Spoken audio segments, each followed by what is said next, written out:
It's been more than 40 years since the federal government first started talking about coming up with some standards for entry-level truck driver training. Since then, they've regulated everything from how many hours a day a trucker can drive, how long they need to sleep, and how they keep track of their time using electronic logbooks. Still, despite court orders, no training standards.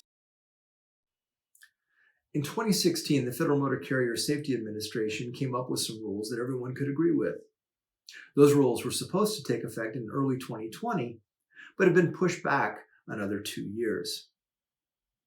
On December 11th, Tony Justice, founder of TruckerNation, sent a letter to FMCSA pulling his organization out of the administration's Our Roads, Our Safety program, stating that TruckerNation has become increasingly concerned that FMCSA's safety message is not being displayed through the regulatory actions.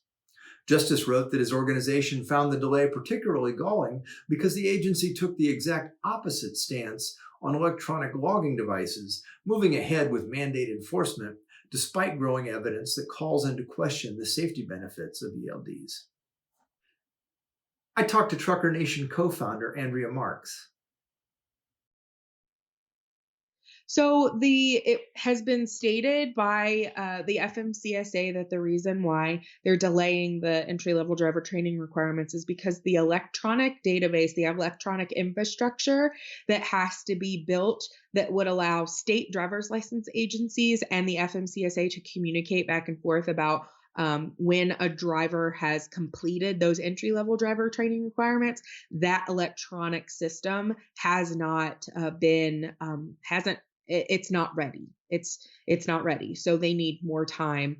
And, I understand the importance of wanting to have an efficient and effective rollout of such a big change in regulation.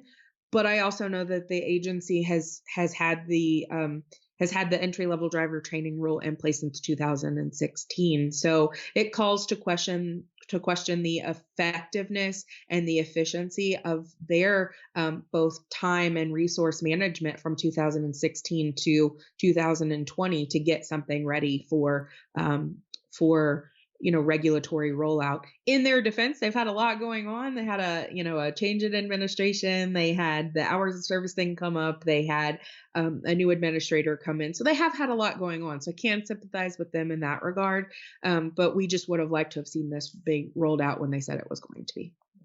We feel like since Mr. Martinez's departure, that a lot of that collaborative conversation and a lot of our ability to have conversations with them and really feel like we're being heard, that has all but ceased.